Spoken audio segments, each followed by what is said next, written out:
दोस्तों, एक ऐसी खबर जो सुनकर आपका दिल कांप उठेगा। एक ऐसी ट्रेजेडी जिसमें 242 लोगों की जिंदगी पल भर में खत्म हो गया। इतने सारे लाशों के बीच सिर्फ एक जिंदा इंसान मिला। यह है 2025 का सबसे बड़ा हवाई हादसा और दुनिया का भी एक दशक का सबसे बड़ा plane crash, Ahmedabad air India tragedy. सब कुछ नॉर्मल लग रहा था, लेकिन सिर्फ कुछ सेकंड बाद टेकअप के बाद एयर इंडिया का 171 जो अहमदाबाद से ब्रिटेन के गेटविक एयरपोर्ट जा रही थी, अचानक हाइट लूज करने लगी और कुछ ही पलों में एक आग के गोले में तब्दील हो गई। प्लेन सीधा टकरा गया बीजे मेडिकल कॉलेज के हॉस्टल से, एक ऐसी जगह जहां स्टूडेंट्स अपनी जिंदगी बना रहे थे, लेकिन उस दिन मौत उनके कमरों तक आ पहुंची। प्लेन में टोटल 242 लोग थे, पैसेंजर्स और क्रू मिलाकर, लेकिन इस क्रैश के बाद अभी तक जो आंकड़ा सामने आया वो था 327 लाशें। हाँ, सही सुना आपने, 327 बॉडीज, क्योंकि हॉस्टल के करीब 86 स्टूडेंट्स भी इस क्रैश का शिकार बने। दोस्तों, एक और बात बता दूं कि ये सिर्फ अभी के टाइम का आंकड़ा है, क्योंकि अभी भी जांच जारी है और जिसमें कई लाश मिल सकते हैं। बॉडीज इतनी बुरी तरह से जल चुकी थी कि पहचानना मुश्किल ही नहीं, नामुमकिन था।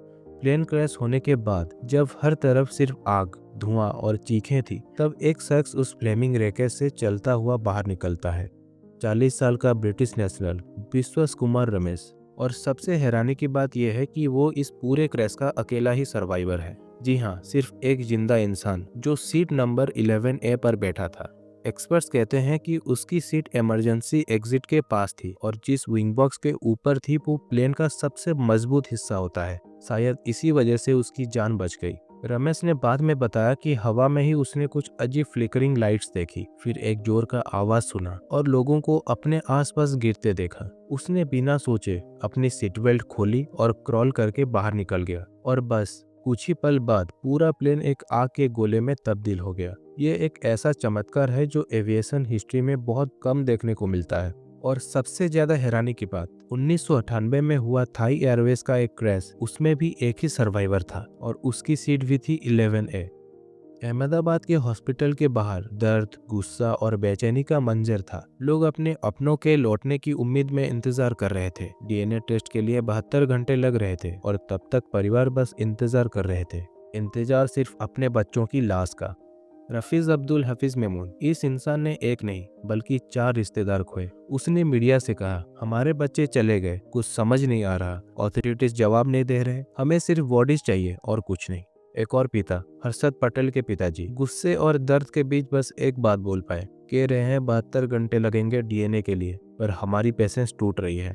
दोस्तों, मैंने तो सिर्फ 2 लोगों की बात बोली, बल्कि इनकी तरह और कई लोग हैं जिन्होंने अभी तक अपने घर वालों को, अपनी फ्रेंड्स, अपनी फैमिली, अपनी वाइफ, किसी को भी अभी तक उन्होंने देखा नहीं है। बॉडीज इतनी बैडली जली थी कि पुलिस को डेंटल रिकॉर्ड्स का सहारा लेना पड़ा। डॉक्टर जयशंकर पिलाई, फोरेंसिक डेंटिस्ट, ने बताया कि उनके पास 135 बॉडीज के डेंटल रिकॉर्ड्स हैं जिसे वो क्रॉस चेक कर रहे हैं। डेंटल चार्ट्स, रेडियोग्राफ्स, हर छोटी छोटी डिटेल से पता लगाया जा रहा है कि कौन कौन उस प्लेन में थे।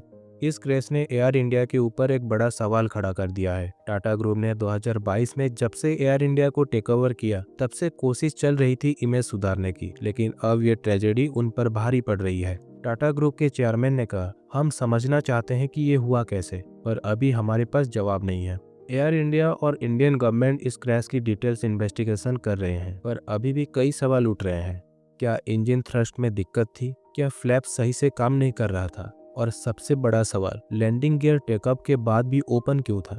दोस्तों, ऐसे एविएशन एक्सीडेंट्स पहली बार नहीं हो रहे हैं। 1978 का एयर इंडिया फ्लाइट 855 क्रैश, जहां 213 लोग मरे। 2010 मैंगलोर क्रैश, जहां 158 मौत। और अब 2025, जहां 327 मौत, दुनिया का सबसे बड़ा एविएशन डिजास्टर इस डिकेड में।